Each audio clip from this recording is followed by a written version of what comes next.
Hi, wir sind Tina und Dirk von Let's Get Otter hier und wir beginnen dieses Video, wo wir das letzte aufgehört haben, hier in Biarritz. Hier sind wir vor 5 Tagen schon angekommen und wie ihr im letzten Video gesehen habt, hatten wir da ganz viel Pech mit dem Wetter leider. Es hat eigentlich die komplette Zeit durchgeregnet, aber heute ist die Sonne endlich rausgekommen. Das heißt, endlich können wir uns die Stadt ein bisschen näher anschauen. Wir sind super gespannt. Wenn ihr Bock drauf habt, bleibt dabei. Viel Spaß! Ja. Wie ihr seht, sind wir noch immer in Frankreich. Nachdem wir in den letzten beiden Jahren mit unserem Campervan entlang der alten Seidenstraße von Deutschland über Zentralasien bis nach Thailand gefahren sind, erkunden wir nun Europa. In den letzten Wochen hatten wir unter anderem mit leeren Propangasflaschen zu kämpfen, haben den faszinierenden Mont Saint-Michel besucht und magische Sonnenuntergänge an traumhaften Stränden genossen. Im heutigen Video nehmen wir euch mit ins Seebad- und Surferparadies Biarritz, kurz vor der spanischen Grenze, geben euch ein Update zu unseren Reiseplänen, tauchen plötzlich an der Mittelmeerküste auf, können einen Stellplatz nicht erreichen und machen am Ende doch das Beste daraus. Los geht's!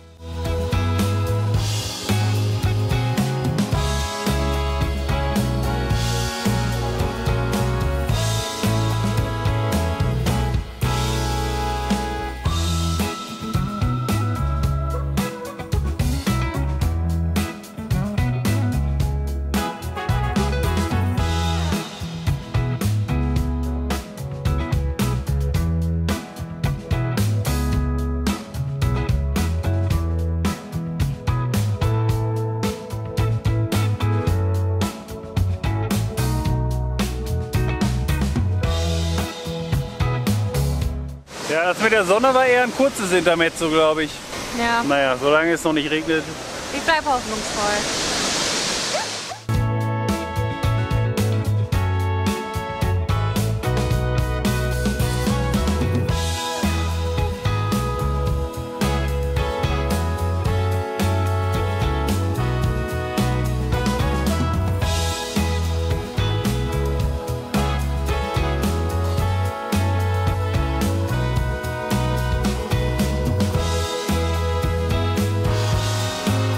Welches der beiden findest du schöner?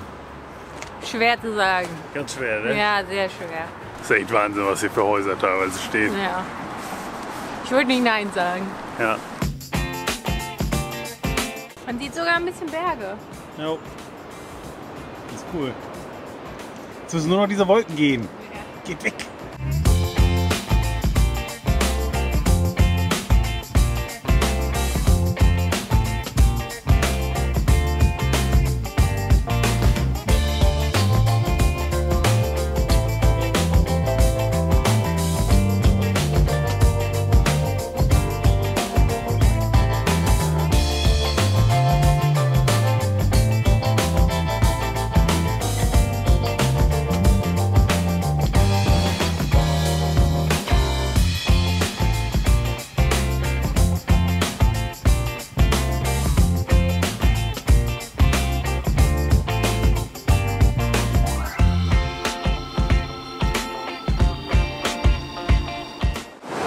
Ganz schön fancy alles hier. Ja, ganz schön hier. Ganz schön schön auch hier.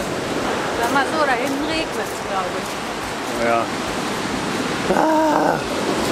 Das Wetter wäre echt nicht so schlimm, wenn es nicht gerade schon 5-6 Tage durchgeregnet hätte. Aber die Sonne scheint. Ja, jetzt und hier scheint die Sonne, ja.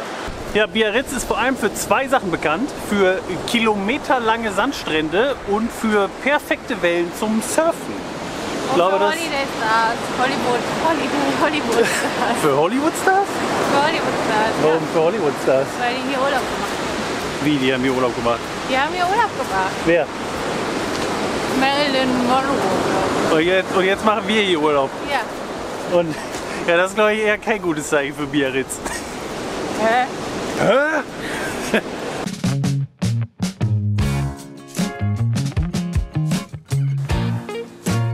Hast du Angst vor den Wellen? Ja. Oh.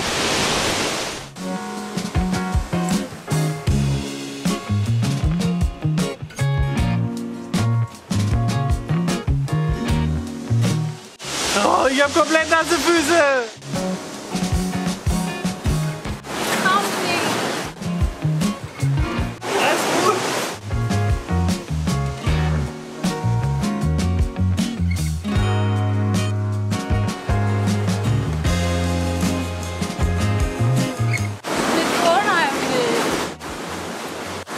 sind ganz schön krasse Wellen, ey. Ja.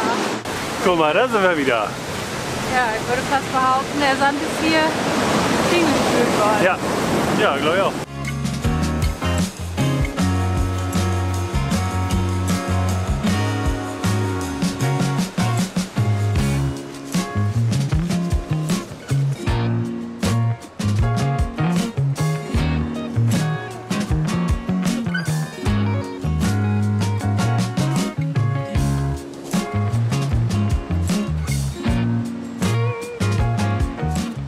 Kann ich einen Hund? Klar. Okay, gib. Hier. Das ist ein sehr kleiner Hund. Ja. Kannst du nicht sehen, ist auch unsichtbar.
Ja, wenn mal jemand mit dem Camper in Biarritz ist und Strom braucht, hier. Fanny, Buddy. du bist so ein lustiger Mensch. Ich weiß.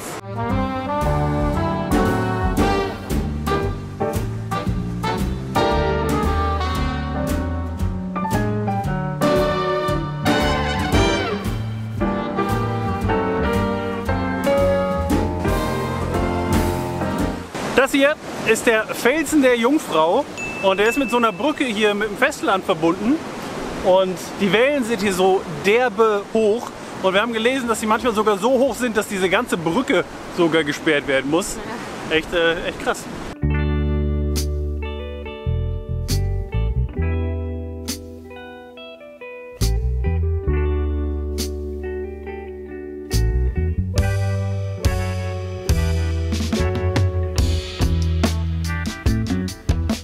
Tina, möchtest du auch schwimmen gehen? Heute vielleicht nicht. Warum ist das? Die Sonne ist da draußen, es ist ein herrlicher Tag. Ja, ach, ich fühle mich einfach nicht so danach. Wow, krasser Typ.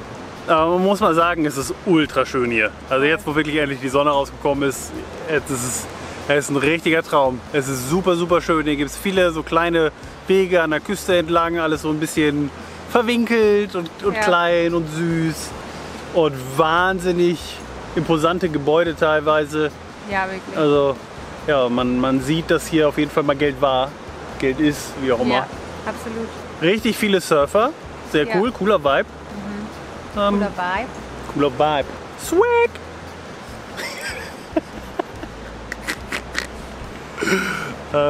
Ja, große Empfehlung auf jeden Fall. Wenn man mal hier in der Nähe ist, dann anschauen, lohnt sich. Ja. Und wir gehen jetzt hier noch ein kleines Stück weiter und dann drehen wir langsam um und gehen durch die Stadt zurück.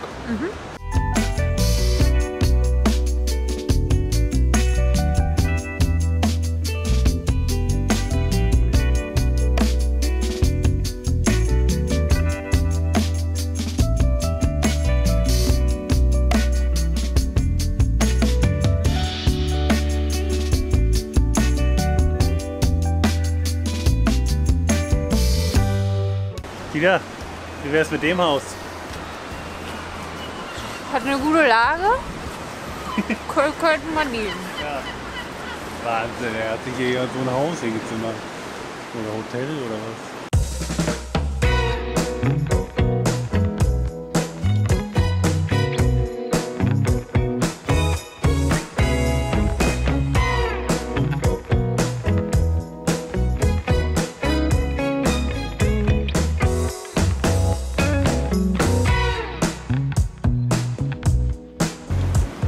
Ein Lurchi.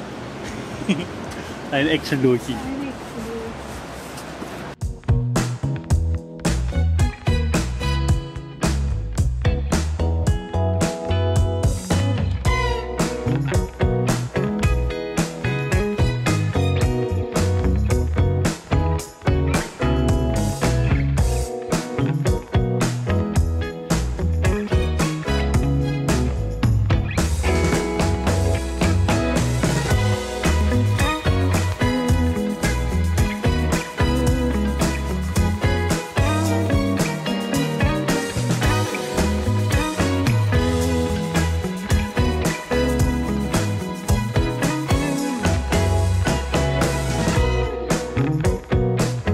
Sein großen Teddybär.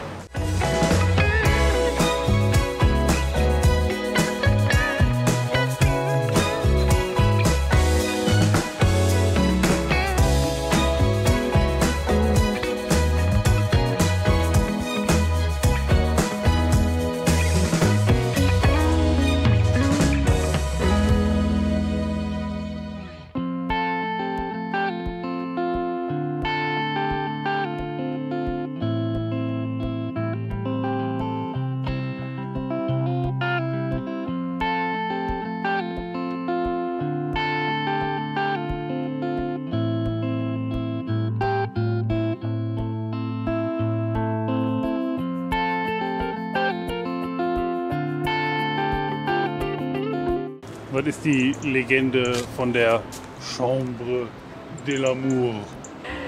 Ich glaube, so viel wie da sind zwei Menschen rein und da kam die Flut und dann sind sie da gestorben. Das ist aber eine scheiß Liebesgeschichte.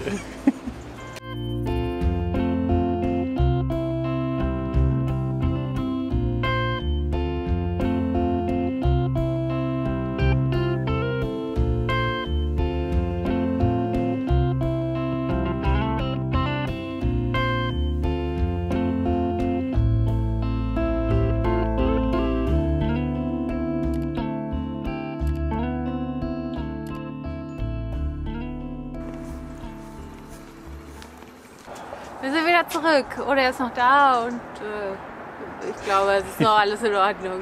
Aber das war mega schön. Ja, das war ein ultra richtig geil, schöner oder? Ausflug. Ja, Schöner Sonnenuntergang. ja. Richtig cool. Ja, So, mega. So, aufwärmen ein bisschen. jo. Tina, hast du Bock, einen Zaubertrick zu lernen? Ja. Okay. Denk mal ganz, ganz feste an die Mittelmeerküste. Ich weiß, die ist ein paar hundert Kilometer entfernt, aber wenn du da ganz, ganz feste dran denkst und Schnipp machst, dann kannst du uns dahin teleportieren. Okay. Versuch das mal aus. Und Schnipp. Hat's geklappt? Sieht das für dich nach dem Mittelmeer aus? Nicht so richtig. Aber weit kann's nicht mehr sein. Ja, da stimme ich zu, denn wir sind jetzt so 400-500 Kilometer in den Osten gefahren, von der Atlantikküste bis kurz vor die Mittelmeerküste hier in Südfrankreich. Eigentlich wollen wir ja nach Spanien, aber wir wollen Weihnachten und Neujahr in der Heimat verbringen und deswegen haben wir uns dazu entschieden, jetzt erstmal nicht weiter in den Süden zu fahren, nicht nach Spanien zu fahren, denn jeden Kilometer, den wir in den Süden fahren, müssen wir dann ja auch wieder zurückfahren. Stattdessen wollen wir jetzt noch ein paar Wochen an der Mittelmeerküste verbringen. Hier soll es ja auch super, super schön sein und ja, wir sind schon sehr, sehr gespannt. Genau, und als erstes wollen wir uns Sète angucken. Das ist ein kleines Fischerdorf in der Nähe von Montpellier. Im Moment ist das Wetter noch ein bisschen durchwachsen, aber wir hoffen mal, dass es besser wird und aufklart. Und je nachdem, wie lange das dann dauert, gucken wir uns vielleicht auch noch heute Montpellier an. Aber jetzt erstmal losfahren. Also, los geht's. Ready, set, go! Knallerwitz. Bevor wir uns jetzt gleich Sète anschauen, erst noch eine ganz kleine Unterbrechung und ein großes Dankeschön an den Sponsor unseres heutigen Videos, Bookbeat. Vielleicht kennt ihr Bookbeat ja schon. Für alle, die es noch nicht kennen, Bookbeat ist eine Hörbuch-App mit Flatrate-Modell. Man kann also unbegrenzt viele Hörbücher pro Monat hören und ist nicht wie bei anderen Anbietern auf ein Hörbuch pro Monat beschränkt. Das finden wir richtig gut, denn bei uns ist es so, dass wir gerne zusammen Hörbücher hören, zum Beispiel, wenn wir unterwegs sind und lange Strecken fahren. So auch gestern, da haben wir The Hobbit als Vorgänger der Herr der Ringe-Trilogie weitergehört, was wir euch übrigens absolut ans Herz legen können, wenn ihr auf Fantasy steht. Aber auch beim Spülen oder abends zum Einschlafen hören wir da gerne weiter. Dann gibt es aber auch Bücher, die dir gar nicht interessieren und die ich dann alleine höre. Zuletzt zum Beispiel Es kann nur eine geben von Caroline Kebekus. Außerdem habe ich mir The Storyteller von Dave Grohl abgespeichert. Das gleiche andersrum. Dirk hat in den letzten Wochen die Biografie von Elon Musk gehört. Dafür kann ich mich jetzt nicht so begeistern, aber mit Bookbeat geht das eben alles parallel. Und Bookbeat war so nett, uns einen Code zur Verfügung zu stellen, mit dem ihr den Hörbuchdienst einen ganzen Monat lang unbegrenzt ausprobieren könnt. Danach könnt ihr, wenn ihr wollt, eines von 3 Abo-Modellen abschließen, um Bookbeat ab 9,99 € im Monat weiter zu nutzen. Keine Mindestlaufzeit und jederzeit kündbar, was wir generell super finden und unserer Meinung nach immer so sein sollte. Klickt für den Gratismonat einfach auf den Link unten in der Videobeschreibung oder gebt auf bookbeat.de den Code OTTA manuell ein. Wir finden, es ist nicht nur perfekt für lange Strecken mit dem Camper oder Auto, sondern auch jetzt in der kalten Jahreszeit, wenn man sich zu Hause schön eingemummelt hat und einen ruhigen Abend alleine oder gemeinsam genießen möchte.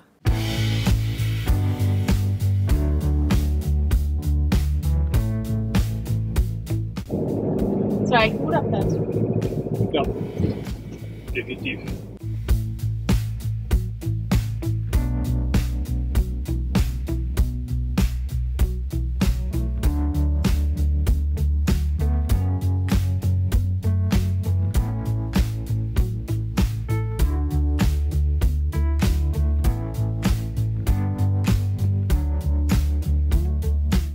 Wir sind jetzt ganz kurz vor Set und haben jetzt mal eben hier kurz geparkt, weil hier ist ein Strand. Da gehen wir mal eben hin. Die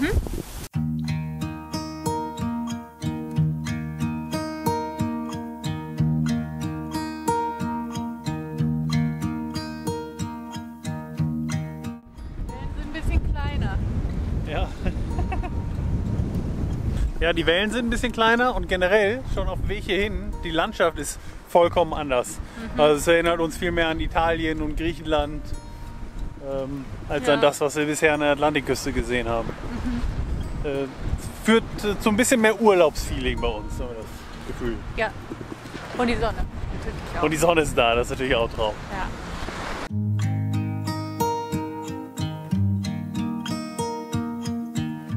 Ich mag das, wenn die so sind, wenn die so glatt sind. Aber ich mag es auch gerne, wenn die so geriffelt sind. Geriffelchips. Ich mag Geriffelchips.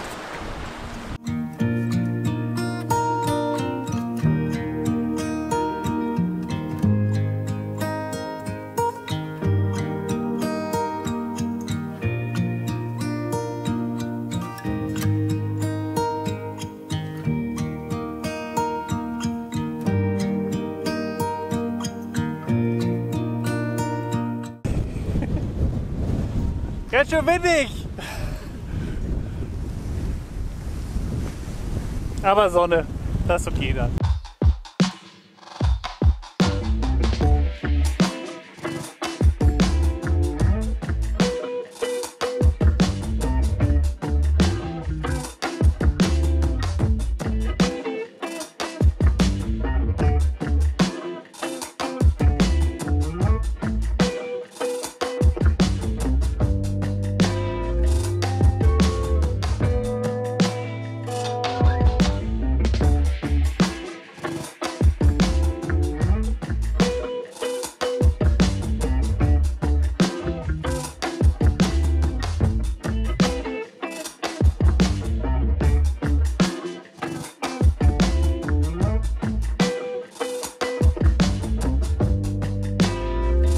Ja, auf jeden Fall eine coole Aussicht von hier oben. Ja. Aber auf den ersten Blick sieht es ganz schön nach einer Industriestadt aus. Ja, aber wir werden jetzt mal runterfahren, uns da ein bisschen umgucken. Mal schauen, was es zu erkunden gibt. Yep.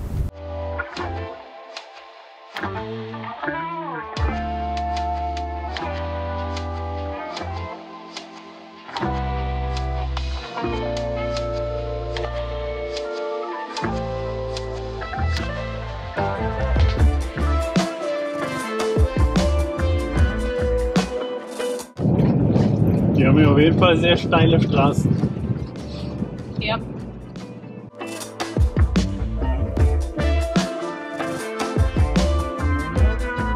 Hier hat einfach jeder Parkplatz eine Höhenbeschränkung von 2,20 Meter.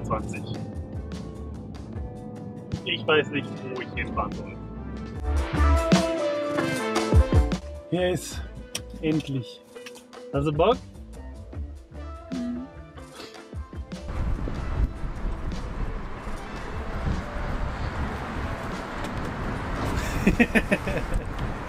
Let's go.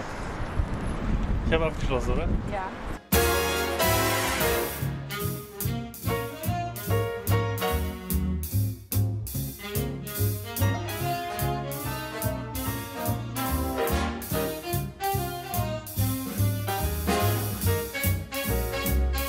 Ich glaube, jeder Einwohner von Seth hat ein eigenes Boot. Ja.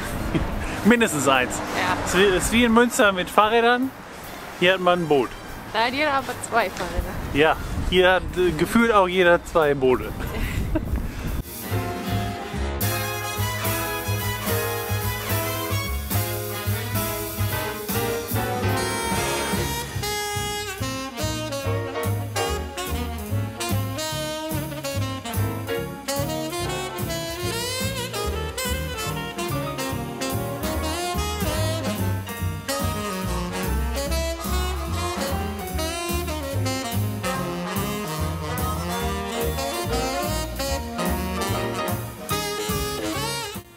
Die Geschäfte gehen ja alle ultra weit nach hinten rein. Also die sind alle nur sehr schmal, aber dafür dann sehr, sehr tief. Ganz interessant.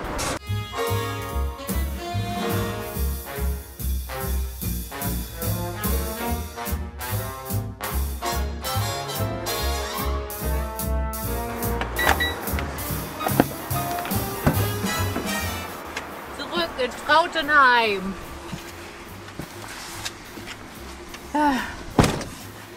Weiter. Wohin? Weiß ich nicht.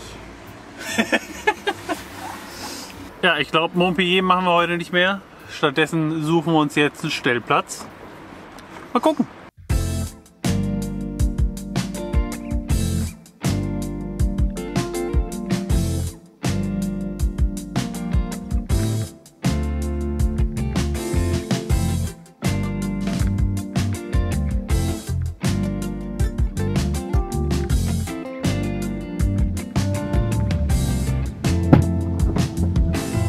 Nee, ich glaube, das sollten wir nicht riskieren. Okay. Also, wenn wir jetzt müssten, ja, aber wir müssen ja nicht.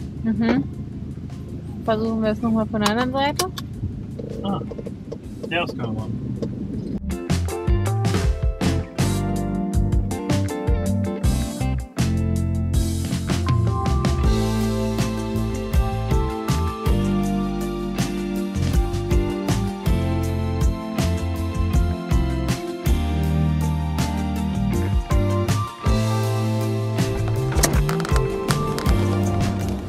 Was meinst du?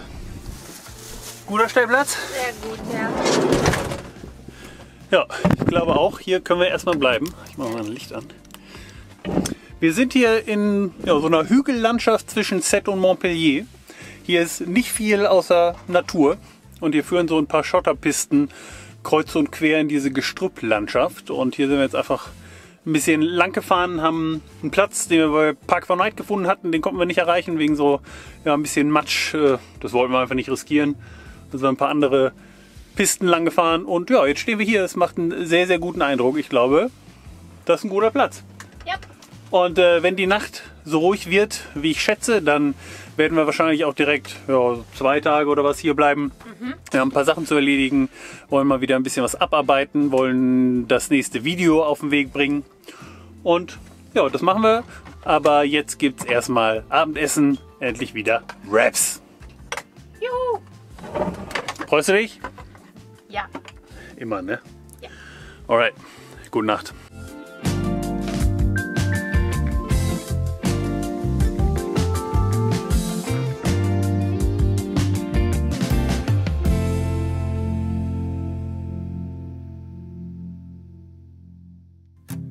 AM in the car playing our favorite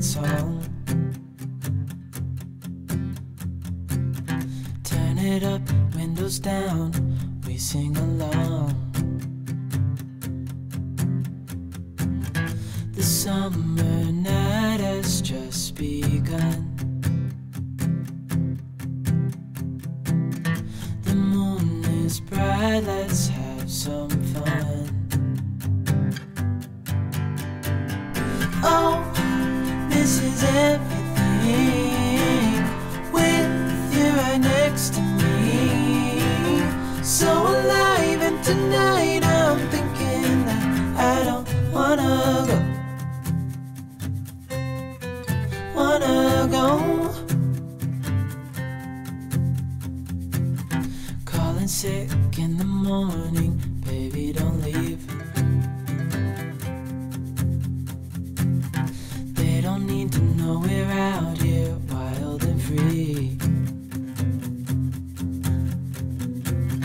They say we're crazy, it's too much.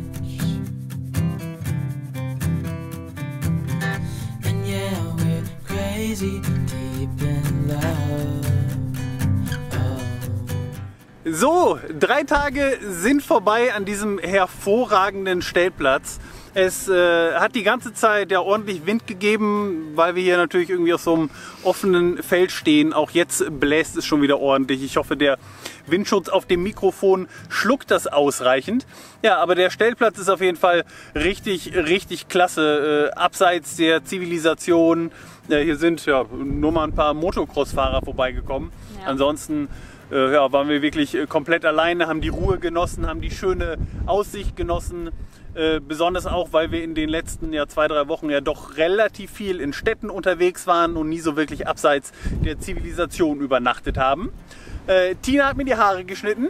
Jetzt sind wir bereit weiterzuziehen. Mittelmeerküste, wir kommen. Genau, wir haben nämlich noch ein paar richtig coole Ziele vor uns. Davon aber erst mehr in der nächsten Woche. Dieses Video beenden wir jetzt hier. Ja. Wir hoffen, ihr hattet Spaß, mit uns ein bisschen durch den Süden Frankreichs zu fahren. Wenn euch das Video gefallen hat, dann lasst ihm gerne ein Like da und lasst uns gerne auch einen Kommentar da. Und wenn ihr es noch nicht getan habt, dann abonniert doch auch unseren Kanal. Ja, und damit sagen wir Tschüss und bis zum nächsten Mal.